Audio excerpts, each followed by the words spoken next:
I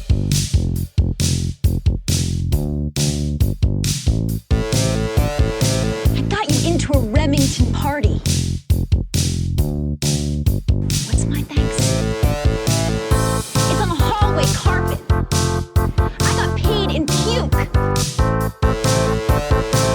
Lick it up, baby. I got paid in puke. On today's episode of Paid in Puke, we work our way through Miguel Arteta's disappointing 2020 comedy, Like a Boss, starring Tiffany Haddish, Rose Byrne, and Selma Hayek.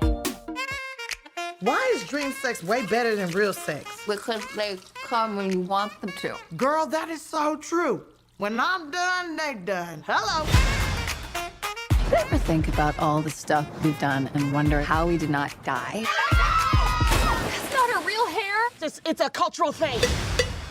We are two badass queens like those bitches who raised Wonder Woman. We've worked our asses off. We've opened up our own store. We're winning. We're $493,000 in debt. What the? Walk into the room. Mel Page and Mia Carter. I'm Clara Luna. I am going to invest $1.7 million on you. We would love $1 million. But in my experience, business and friendship don't always mix. You don't have to worry your pretty little head. My head is not little. It's just that my breasts are humongous. If you want to be a businesswoman, you're gonna have to act like a boss. You have to fire him. What? Don't hate me, hate Mel. It was her idea. What? Listen, what's your idea? Hey, witness my tragic moment. Clara Luna is introducing a new product at her launch party. She just wants to steal our ideas. We gonna break this bitch's back. Baby, I own you. Y'all don't get Clara Luna down here right now. I'm gonna jump. She's crazy. She will jump. Oh, I'm so glad I be planking. I'm sorry, white lady, if I die on you today. You gonna give us our company back. I punched that bitch in the face. I would marry you if I was in the coochie. Going down for real.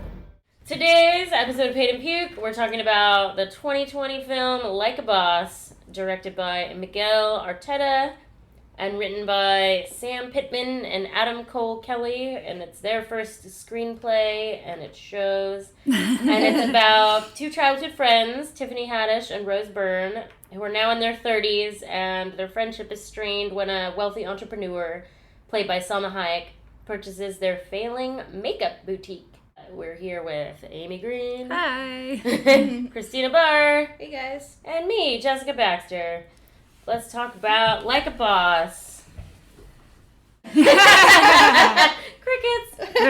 I thought it was okay. Just okay. Yeah, I thought it was just okay. I thought so too. There were some funny moments, but yeah, it was a weird story. A lot of the comedy didn't. But I feel like it was on one of those weird new networks that you can't really watch unless you... I don't know where you could watch it exactly. So hard to watch TV I now. know. But anyway, so why not just let Danielle Sanchez-Witzel write her script from her own idea?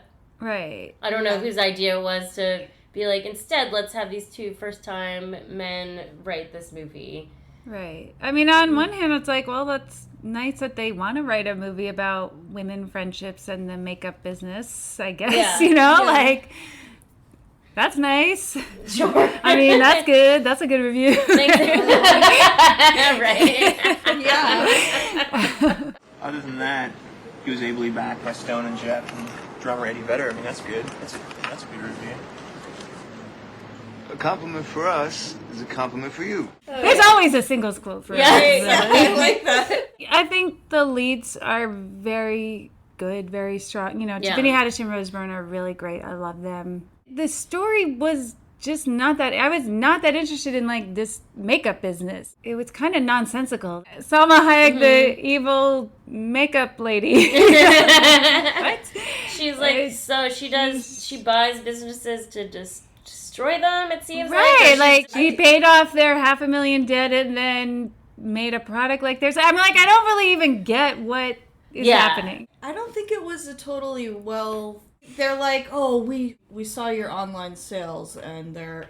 First of all, like, how would they even know? Yeah, how did you do what that? your online sales are? First of all, yes, right. And then they said, you made $20,000 last month online, and it's like, That doesn't seem like a good investment to buy out a $500,000 debt to get like a place that makes $20,000 a month. So that part was like, okay. But their overhead must be more than $20,000 since they're they're like so. And they've got Billy Porter like crushing the eyeshadow in the back one by one. It just didn't seem like a good business decision on her part. And then it was like this woman who has this grudge because her best friend, they had a falling out, so she wants to ruin friendships. So she wants to destroy friends. Like she's made it her personal mission to destroy friends who are in business together. It doesn't make any sense. Right. And it makes, now that you say that the writers came from television, if you remove Salma Hayek's whole thing, then it's like a decent sitcom premise. Two women in their 30s who have a business together instead of having the family and kids path. Right. And so it seemed like, okay, this is our premise, which would be I would watch a show that was Tiffany Haddish and Rose. I mean, I say I would watch a show, I never watch anything, but and then it was like, well, it's a movie, so we have to have some conflict that can be resolved at the end of the movie. So they had this Salma Hayek thing, that just, it didn't make any sense. Like sometimes something is not so much a plot as a situation, which is what's television. Right. But no, I mean, that's the different. Sometimes I notice that in fiction a lot because I read a lot and it's like, this is not a plot. This is just a situation. So Salma Hayek makes it into a plot, but at what cost? Exactly. Right. She's kind of cartoony. Also. She's walking cartoon. I didn't understand her thing at all, her aesthetic. She, in an interview, was quoted as saying she was going for a drag look. Let me see if I can find her quote. She says, I wanted to be in drag for this one. I love the celebration to make yourself like a work of art, to go with the fantasy of beauty. Okay. That is what drag is it's like a fantasy. I mean, it is a fantasy of beauty, and it's always hyper real. But to be a person who lives that way, like drag queens don't live that way. That's their character for stage. They don't live that way every day. And then I just didn't even understand the teeth. It's not like Salma Hayek has like notoriously bad teeth. Why did she have these weird veneers on top of perfectly fine teeth that were like... I didn't notice that. You didn't? I mean, she was having trouble saying lines sometimes because they were sticking out of her mouth. How the fierce the Rami Malek thing. I wonder if that was just because she couldn't say the right. Fierce. Jarring, unexpected, exhilarating. That's fierce. Can you be fierce? Yes, we can certainly try. Which I kind of liked that. That is a drag queen kind of thing where they make up new slang and like, it's hilarious. I just said a word weird. Yeah. I love that. I'm on board for fierce. But but yeah, I don't know. I didn't get it. It wasn't terribly funny. Their products were kind of weird too. Like a single-use makeup kit is not exactly environmentally sound. Who's buying that? Who's buying something you can use once and then throw away? Whatever it is revenue, $20,000. Like, I don't know how much they were selling it for. And then I was, like, really not into their baby makeup kit. This one is from Mel and Mia. Oh, baby's first makeup kit. Where'd you get this? We made it. We have our own makeup company. What the fuck is that? Yeah, like, I didn't know when we were watching this that men wrote this movie, but now that I think about it, they're like, yeah, what's like an innovative makeup thing that women would come up with. Right. Makeup for babies. Like, no, they wouldn't. I a little bit took that as they're broke, so that's what they give as gifts as their own products. You had to bring a gift to this shower. You think that they just revamped it? That's how I interpreted that. Yeah. That it wasn't really meant to be makeup for a baby. It was like, we're broke, I'm not buying a gift. That's how I saw that. It did not land. No. I'm meeting more than halfway. As a joke or otherwise. Right. Yeah, you are being very generous. The compact that's mirrored on the, like, almost like a battleship it was right. And so you're supposed to stand. That was a little too awkward. Very for me. impractical. Like, that looks very, They're not good at coming up with ideas for me. It's not their fault. Like, it's not Tiffany Haddish and Rose Byrne's fault. They were definitely working with what they had, and they were doing their best. And then it turns out, so the two funniest scenes, I thought, one was the weed smoking scene. Yeah. And then I really, really was kind of dying when Rose Byrne was doing that weird dance in the office when they signed the contract. And it turns out that those two scenes were improvised. Oh, there you go. So the only time the movie was really funny was when they were off book. You know, they were just allowed to do whatever. Oh, that's funny. I also thought the other funny part was when you first meet the two guys, the two broy guys that make makeup. You know? It's like, I know it's a surprise to see two straight men. We immediately thought they were gay. There were probably other moments that were improvised. Good well, it's more like, and also, written. you know, the part where it's like these two sort of clueless, broy men in the makeup industry. Maybe that's writing what they know a little bit. You know, that's why that landed, because That was like, their right, that's proxy. their wheelhouse, you know.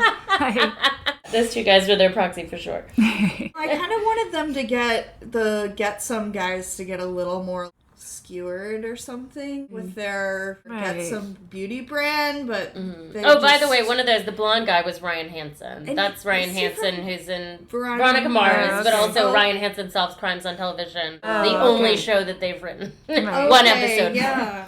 So they had, they're like, once again, what we know is that Ryan Hansen's funny, let's get him in there. Why did they not just let Sanchez Witzel write her own movie? I don't know. I'm really annoyed by that. I also thought that was really strange, the makeup off at the end, you know, the makeup battle. Is that a thing? That especially made her character not make any sense. Right. That was just like an excuse to get Billy Porter up on that podium doing his pose thing. And is this Billy D. Williams we have here? In length, serving us butch, serving us masculinity. Oh, they're giving us story. They're giving us narrative. The divas are serving us Buckingham Palace high tea while the rest of you don't know nothing but lifted from the diner. It reminded me of the Zoolander walk-off. Exactly, yeah. Now this will be a straight walk-off. Old school rules. First model walks, second model duplicates, then elaborates. Okay, boys, let's go to work. But I do love that. That makes sense in that movie. Right. Everything in that movie doesn't Zoolander, make sense. yeah. Zoolander. Everything lands in Zoolander. That movie is perfect. Yeah. Yes, it is. Yeah, so I guess I really like Miguel Arteta when he's writing with Mike White. Mm-hmm. But otherwise, I mean, I guess I haven't really even seen a lot of other stuff he's done. He did Alexander and the very good, horrible, blah, blah, blah. Right. He was at a kid's movie. Yeah, I watched that with my kids. It was fine. It was fine. Yeah. And then he did a movie I do want to see that might be good for the pod, actually. Duck Butter was written by him and Alia Shawkat. Oh, interesting. And she stars in it. Is she in Arrested Development? Yeah, yes. she's maybe. Okay, I like her a lot. She's awesome. She's really good. I liked her in Search Party. That's a good show. I recommend that. She was really good in Whip It. I think that's a great I movie. remember that. Did you see Whip It? Yeah, I like that. I really like that. So that could be good, but that's not this movie, unfortunately. right, but we're talking about Like a Boss. I know.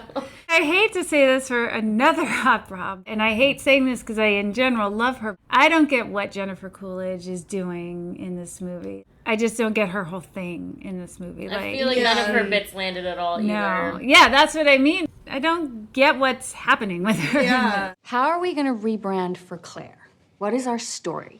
I'm a divorced pet lover. You can use mine. Yeah, I don't know. I mean, I kind of in general don't vibe with Jennifer Coolidge. She doesn't make me laugh all that much. I feel like a lot of her comedy is based on... She kind of looks like a cartoon too, with her giant lips. And she kind of looks like a cartoon version of like a sexy middle-aged woman. But that's her bit, is like she says fucked up shit and she looks like that. Doesn't work for me. But It's like they took all of these elements from successful movies and they're like packaging them together in this. Oh, Jennifer Coolidge was so funny at the salon and Legally Blonde. Let's put her in the beauty shop. Yeah, it is kind of like her Legally Blonde character.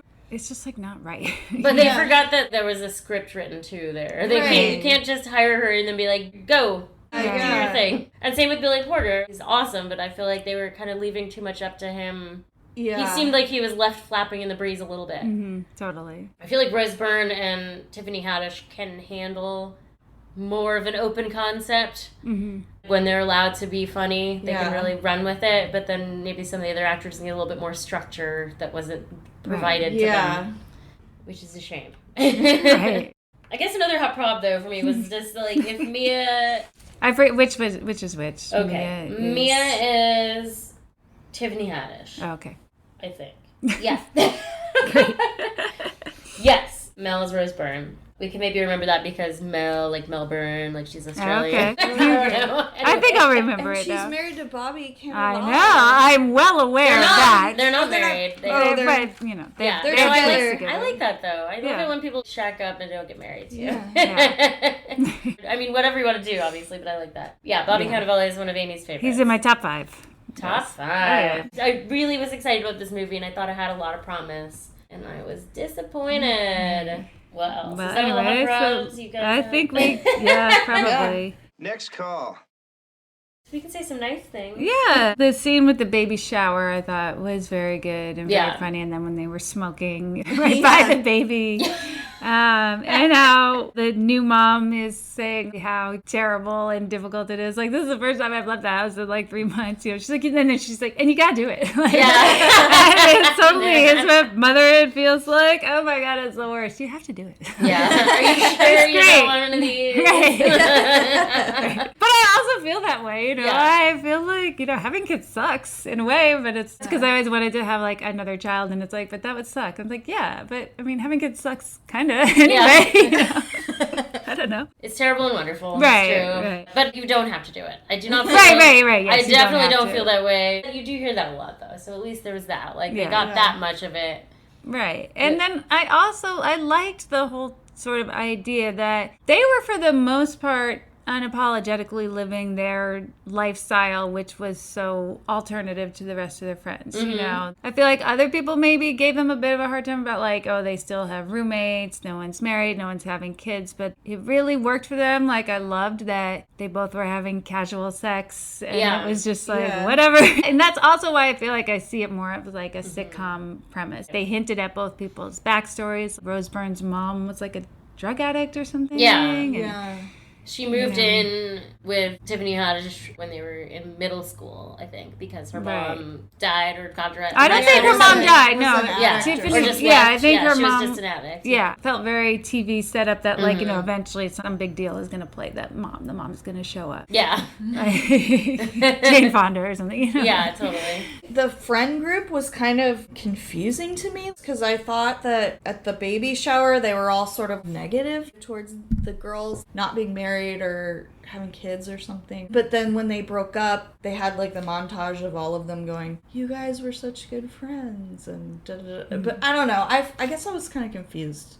I'm like, are these good friends or are they like frenemy type friends? I feel like they probably all have been friends for a long time. Yeah. And then some of them went off and got married and had kids, and then me and Mel did not do that. They're just friends from a long time ago. And their lives went in different directions, but they still hang out. That is a real thing that happens. We have our friends who have kids. We have friends who don't have kids. You don't have kids. But we can still hang out, and we're not constantly saying, you need to have kids, right? Yeah. Right. And the one friend, the one that was played by Ari Grainer, I mean, I think she was more, you saw that where she was like a little envious of their lifestyle. And she's like, why didn't you tell me you were smoking up here? True. You know? Yeah. You guys, why didn't you invite me to smoke with you? I did love that. Yeah. So I guess there is a little divide, though. They can't be that good of friends because they should have asked her to smoke weed with them, right? They should have known that she likes to smoke weed, but they were hiding from their friends instead of hanging out with them. So I do see your point. Like, I feel like they should have maybe had a little bit more friendship shorthand instead of that divide at the baby shower. I've been to baby showers where I don't really know anybody except for the mom, so I feel weird about it, but it's not because I'm anti-baby shower. It was just because of the dynamic. Yeah. But if they really were friends from way back, they wouldn't have had to hide. They could have just been like, I'm going outside to smoke a joint. And then their mom friend could have been like, oh, I'm coming with you. Right. It shouldn't have been this secretive thing. Yeah, that's true. Right. Yeah, I guess there was the economic divide, too. Definitely. They're like in a mansion. These people are really rich, and then... And me and Mel share a house. Right. Or an apartment even, I don't know, I couldn't tell. I think it was a house. I think it was from Tiffany Haddish's mom. I thought that was it. Her mom died and left her the house. That's how they even had a house. Yeah, I don't know. Yeah, it was a rough one, a little bit. But I do like that, at least that they tried to have people from with different lifestyles still hanging out and being friends. Yeah. They tried. I felt like the exposition was not natural at all. They were like literally saying, remember when my mom was a dry addict and I moved in with you? Is there not a more natural way for this to come out? Since these people know each other so well and live together. Yeah, that was definitely for the audience, not natural at all. Yeah, I mean, even if you just ask someone who doesn't know them, like, why can't Selma Hayek's character ask about them or something? Instead? Yeah, I liked the photo montage of them when they were in college. Yeah, I love stuff like that. I always love a young photo montage. I've already started underlining meaningful passages in her copy of Moby Dick, if you know what I mean. I loved Billy Porter's "Witness My Tragic Moment." Yeah. That was so I mean, great. that's why that's in the trailer. Don't hate me, hate Mel. It was her idea. What? Listen, what's your idea? Hey, witness my tragic moment. And he just makes it look so easy. I just love him. He's really awesome. Great. He's very lovable, and his whole deal is just he's the truth teller, right? He's the funny truth teller, and that's his thing on Pose too. Except when he makes you cry. Highly recommend Pose, Amy. I know you don't watch TV, but I don't even know what it is. Is it FX? I think. Yeah, it's on the first. It's not a on reality Netflix show. Right now. It's no, like, it is not. Okay, I don't it's know. Dramatic. It's Brian Murphy, but like every 10th one of his projects is brilliant. That's one of his brilliant ones. Yeah, I feel like anything I've watched of it starts out fine, and then it's like, what on earth is happening? It's about drag queen houses. Oh, okay. And they do kind of their Zoolander walk-offs every Saturday night. They do competitions, and they all go home with these enormous trophies. You know how much I love people winning trophies for things. Right, I know. They live together. Their houses. They literally share tiny apartments in New York City. Did you read? Yeah, or House of Impossible Beauties. Did you ever read that book? No. All right. What is it called? It's like The Ball. Yes, something. The balls. Yeah, they do balls. Yeah. It's exactly that. But it takes place now? Does it mostly take place in the 80s, but then it's... I think it starts in, but then they flash back to the 70s a little bit. I think it's mostly the 80s. Yeah. I only saw season 1. I need to catch up on it. Yeah, it's in the 80s. I haven't seen season 2 yet either, because it's not... I need it to be on Netflix. I can't watch FX shows live anymore. Cord cutters.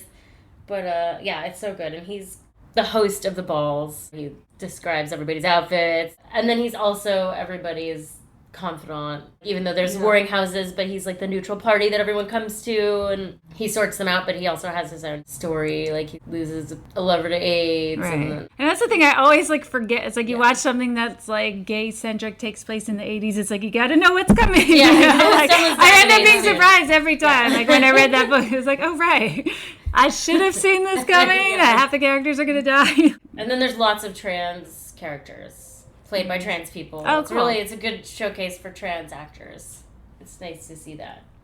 I loved the line of, you don't even have TurboTax or something like that. That was a funny line. Childish version of TurboTax. Oh, you don't even have the full version of TurboTax. TurboTax? You only use the trial. That was a funny hilarious. line. I can relate to that. I do have my own business, sort of. I'm a sole proprietor for my writing. I have to have an extra little thing of TurboTax for sole proprietorship, and I begrudgingly purchase it every year when I do my taxes because I'm so mad about it. Taxes are so fucked up. I pay my taxes, FYI, but I feel taxation is theft. Yeah. I'm just kidding. I'm not a libertarian. I want to pay taxes. I want them to send me a bill or whatever. Yes, I want them to do it want. for me and say, this is how much you owe. I don't want to be tricked into not paying the right amount and then later having to pay more because I didn't do it right because they made it so fucking hard. They make it so complicated. I know, and then I always feel like they know how much you owe because if you pay the wrong amount, they know. And it's why are we doing this? Exactly. Right? Then you just tell me. Just send a bill and it's you can subtract your deductions if they apply or whatever. Yeah. It doesn't have to be a whole fucking industry. Oh. God, I know. Right. Yeah, that was a good line. I liked when they were I can't believe you don't want one of these. Mia's what, a pussy cake? Oh, that cake was ridiculous. That was wild, yeah. What did you guys do? Oh my God! Is this chocolate sprinkles your pubes? This is so beautiful. You talking about this frosted replica of your vagina? I got completely waxed, though. I want a clean workspace for the doctor. That is so considerate. I made them find it. Those are cakes they would be happy about because they all seem she was. I mean, yeah. I was just Wow, that's a vivid imagery It's there. extremely vivid. I've seen those on the internet. Like, people have made those cakes. Those are real cakes that get made and have baby showers. And obviously, it's supposed to be funny, right? It's not supposed to be It was just anything other than a joke. Yeah. It was pretty funny, but it was like, oh. I don't know if I want to eat that. I would. Well, I I mean, would totally Well, it's eat cake. it, but, Yeah. you know. I mean, it might be a lot of fondant, but... Right. Right. Fondant, not my favorite part. Scrape it up. There's delicious cake underneath. Yeah. And then this was improvised. I love the whole bit about, like, there was, like, that one bitchy lady, and when they're smoking weed, they're like, she looked like the Quaker Oats lady. And then Mia's like, I just look at her and want to start boiling water. I just, that whole riff was so funny. Right. And then she's like, oatmeal sounds really good. I want some oatmeal right now. As Amy mentioned earlier, we thought you were gay immediately. They're the Get Some guys. Yeah. I wrote down when they meet Mel and Mia, the Veronica Mars dude is like, we follow you on Insta and you are such an inspo. Ration. And it was just like, that, did you finish oh my that? God. You said ration? I think I you think did. so at the end, but I was like, Yikes. but it was just, this is perfect for that character to say, you know. It is, but, yeah. And then there was like another, like Tiffany Haddish has the young boyfriend, and they're very on the level with each other of like, yeah, we're just having sex and having fun, and she goes over to the house party for his birthday, and they're having sex, and I don't know, there was something like, basically saying like, you young people, your whole life, it's like trying to have sex with Instagram Live or something. I don't know, there was some line about he's like narrating everything that they're doing or something, and just a joke about like the age. I mean, I did kind of like that, because I think that's something that can happen now, right? You can go to a party if you're dating somebody who's much younger, then everybody there is also young. And I liked when they saw the other best friends. Yeah. At the party, they saw the younger versions of themselves. I thought that was a good moment. Yeah, that was cute. And it gave the terrible idea for this. Hi, I'm For in the a best very friend. awkward makeup. I know. I love your friendship, but maybe you shouldn't be in business. Right. It's like, it's becoming clear why Yes. it's not taking Like, off. I'm not really sure if it was supposed to be a good idea or not a good idea. Right. That's what I can't tell. Well, I don't see how the best friend thing was a good idea at all. Yeah. But the thing about the one night stand was funny to me is that, God, almost 20 years ago, I used to work with this girl. So, I mean, I was 27, so I was young, but she was really young. She was like 20, 21, and she said that she had this idea for a product called Fast Faces. And she was describing it sort of like ketchup packets, but filled with makeup. You know, she's like for like your glitter and stuff, for when you go clubbing and you just have the tiny pockets. So when she told me, she was like, so, you know, it would be like, just use Fast Faces. Like, you know, have a first drink, Fast Faces, but you Fast Faces, you know. So I always think of her as Fast Faces. Yeah. So it's funny, it's basically the one night stand thing. And this is one of those people that was like, my other friend and I used to like make fun of her all the time because she always said goofy things all the time. But then I told my really good friend at the time worked in marketing, and she told her boyfriend, and her boyfriend thought it was a really good idea. Oh, really? Her boyfriend did? Yeah. It's the kind of makeup that I guess, yes, maybe. Wow, yeah. That's really funny. Yeah. She's like, you know, like for your glitter. Yeah. For when you go to polyesters, literally, that's like where she was. Oh my God. Polyester. It's gone now. It was right by Seattle Center. Oh, like wow. it was spelled polyesters, like two words, like the name Poly and the name Esther. And it had an 80s room and a 70s Right. room. Black Sad I light missed everywhere. that. You didn't? Oh my God. I never my went best there. friend- we went there a bunch. We would sit in the parking lot. We lived in Tacoma at the time. We would drive to Seattle with our magnum of champagne. And we would sit in the parking lot and drink the magnum, and then we'd go in and dance until we were sober, and then we'd drive home. Wow. That's awesome. Oh, man. Yep. If only you had like ketchup packets of glitter for your glitter. Well, you sweat it all off, and then who cares? I don't know. I don't know. I guess she cared. Okay, Brandy cared. Sorry, Brandy. If you need that your might have been glitter the same buckets, time yeah. period. You might have been partying with Brandy. We might have been. Fast Faces, Brandy. It's very possible. Yeah. Makes sense. Yeah, I mean, I guess. Yeah, and then polyester turned into DV8. Oh. Is that what it still which was is? spelled DV8, an 18 and over club. I think that was polyesters was 18 and I over think too. so, Yeah, yeah. that was the thing. It was like we could go there before we were 21. It was like one of the few places. 18 to party, 21 to drink. Yeah, which is why we were drinking in the parking lot. Because we were not 21 yet. So then DV8 we went to one time and we were like, oh, we've aged out of this. Because it really is just like 18 to 21, and then once you're 21, you're too old. Yeah. And it wasn't the 80s, it was just like modern dance music too. And we were like, we don't want to hear this. We want to hear only the hits of the 70s and 80s. Right, yeah. In Gainesville, there was a nightclub, University Club. It was pretty much like the only gay nightclub in the city, and they had drag nights on Monday night. They had a Britpop night, which was amazing. Whoa. We would go and dance to like Depeche Mode Yeah. and the Smiths and some good times. Britpop nights are the best. Yeah. My bestie, Faye, who I went to polyesters with, when we lived in London for a while, and they had Britpop nights all over. Oh my god! And Did they just call it pop there? Well, because it was retro for them at the time. So this was like the like 2000 we were there. So they were harkening back to 1994, basically. That sounds with so a couple fun. of like newer hits in. And then when we got back to Seattle, so we moved from Tacoma to London to Seattle. And we got to Seattle, we're like, we have to find a Britpop night. We just need a Britpop night. And there was one at the Baltic Room once a week. I think it was like on a Sunday night. We would go to that for a while, but then we got tired because it was Sunday night. Right. And then eventually they stopped doing that. But yeah, Britpop night, the best. Yeah. Love it. Big tangent, but I feel like it was worth it. We talked about some best fast friends. faces. Yeah. Didn't write down that many lines, honestly. That was about it. I'm sure that the Quaker Oats thing was all improvised, and that was my favorite part. Just Tiffany Haddish going off. I mean, she's a treasure. That was very funny. Yeah. One of my favorite just things she ever did was when she announced the Oscar nominees. With he know his name. Yeah. He's trying to pronounce Daniel Kaluuya.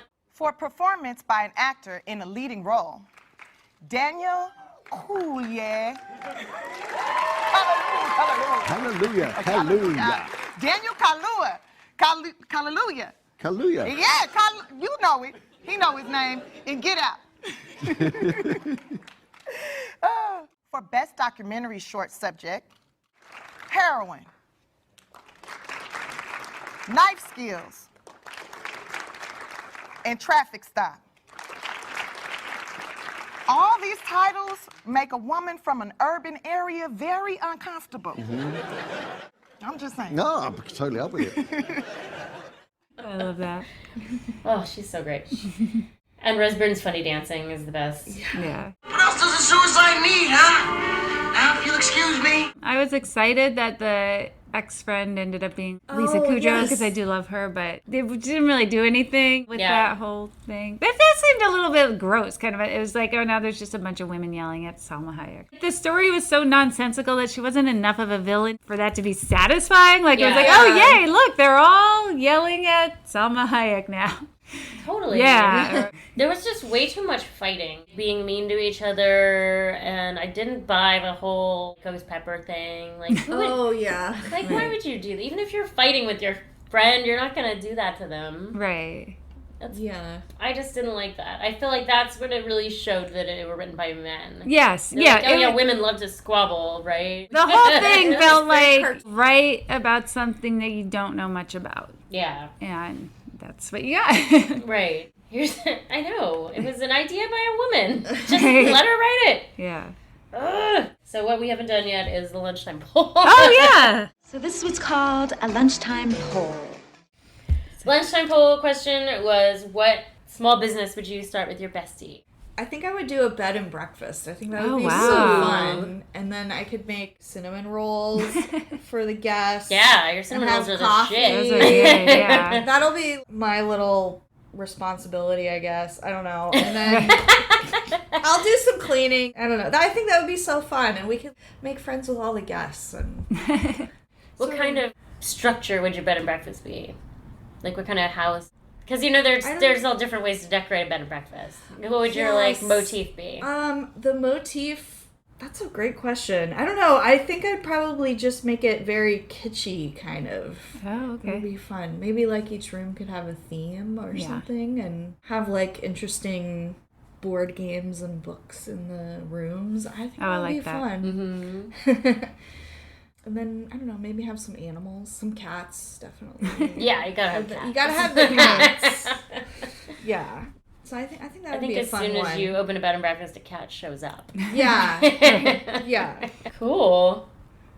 Amy? You know, if I had like a friend or partner that was really good on the business end of things, then I would love to sell desserts in some capacity, you know, like make brownies and jar pies or something, you know, or like single serve zebra cake type of thing. But like, I would not want to do any of business and logistics. But like a little business where it's like, if there's a festival, you have a little stand at that, you know, not like an actual shop. Yeah. Or you could have a cart outside a pot store or something, you know, for people at the munchies or something. Yeah, oh my God, that would be perfect. It's a really good idea. The only problem with having something like that outside a pot store is that no one walking out of there is high, probably. Oh, right. That's true. Because there's nowhere on the premises like, to you know smoke. You're going to have the munchies later. Right. Yeah. I really wish that they would just allow for cafes. They got to start doing that. Yeah. Or even like outside a bar. Do you remember that time on your birthday and we were at Unicorn and we were walking somewhere else and you had that whole thing of cupcakes? Yeah. People were swarming you for it. You know, like you gave them away for free. But still, there's something here. Like if you just had a little stand just in the middle of like Pike Pine Corridor on a Saturday night, you could sell some. Right. Some you get a little stuff. square. You could sell some the treats. square amp and sell. Yeah, totally. Yeah. I mean, you have to keep moving if you don't have a permit or anything. Oh, right. Yeah. I think that is why we didn't have food trucks in Seattle for so long because of the food permit stuff. But then they did change it, which is now why we have them. But I still think it's hard. You can't just put a table out somewhere. Right. I think there's permitting for a truck and there's permitting for a cart and there's permitting for a stand. There's all different. Yeah. I'm sure there's a lot of research involved. Right. That's for my partner. Yeah. That would be awesome. Like, you go buy some pot, and then if it's in a jar already, you can just put it in the oven. I would totally do that. Buy some. Oh, yeah, like ramekins. It's like a certain kind of paper that you can put in the oven. Yeah. Oh. Like cupcake. Right. Paper. I'm thinking more like cold stuff, like, you know, like that peanut butter mousse. Like you could do a little layer. Oh my God. A layer, just like in a single serve, like in a little mason really jar. good. You know, like with the crust and the mousse and then whipped cream or meringue on top. I feel like we've talked about this before, maybe not on the pod, but Amy's got my treats dialed in. Everything she makes is my favorite thing. Oh, it's all so peanut butter and chocolate based. Oh my God, it's amazing. Everything is like I haven't even had the peanut butter mousse in a while. God. I haven't made that in a while. Don't make that often. I have to go to a different store to get the stuff for it. But I can do that, you know. All right, hint taken. Got it. I mean, got it. Next week on Paid and Paid. I love the chocolate cake that you make in the bundt. Oh, yeah. And it's like so... Yeah, so that's also moist like it's a and bundt, so really that would good. also be easy to sell by the slice. The Chris you know. Burgers, it's not a boring cake. Right, that's right. My husband first saw that cake, he was like, that looks like a boring cake. And then he tried it and he's like, That's oh, it isn't. I love that. I mean, fair, it doesn't look like it's going to be anything. But it is. Yeah. It turns out it is. It's really good. Super special. So delicious. And your brownies are the shit, and your peanut butter cookies with the chocolate chips are the shit. So good.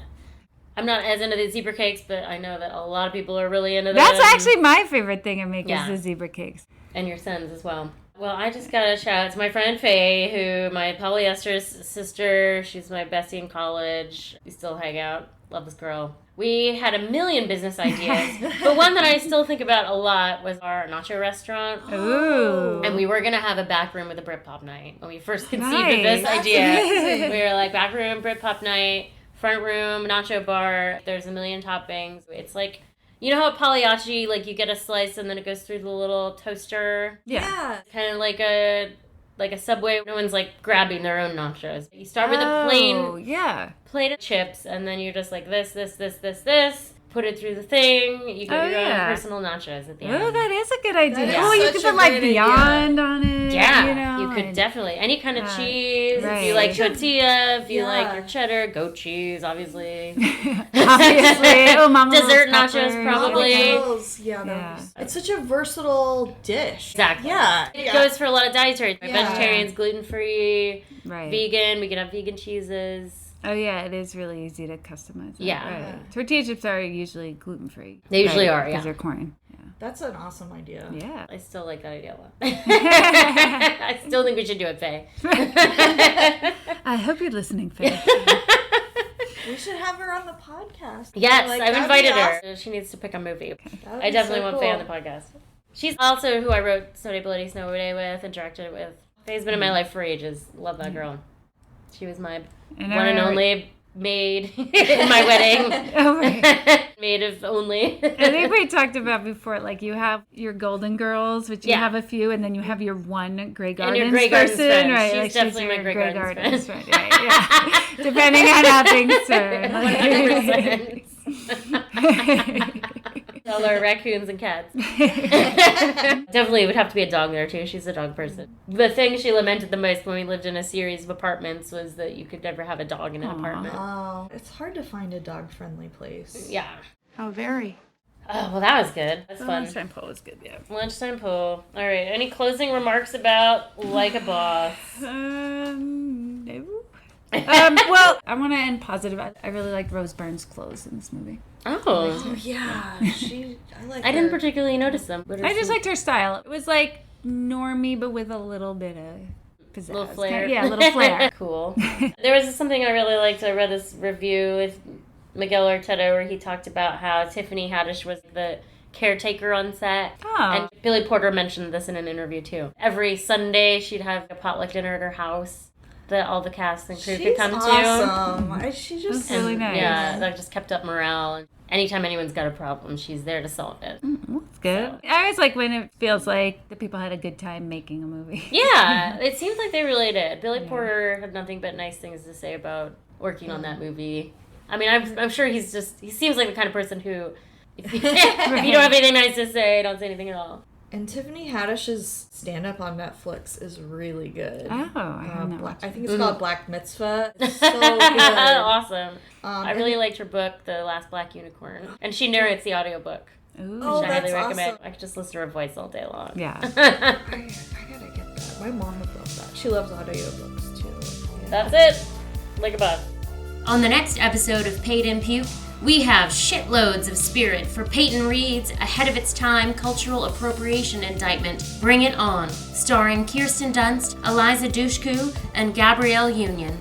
If you enjoyed this episode of Paid in Puke, please take a minute to rate us highly on your preferred podcast listening apparatus. If you did not enjoy this episode, no further action is necessary. Thanks, guys! Paid in Puke is hosted by Amy Green, Christina Barr, and Jessica Baxter. Music by Silent Partner. Follow us on Twitter at Paid in Puke Pod, or join us on Facebook at Paid in Puke Podcast. Thanks for listening.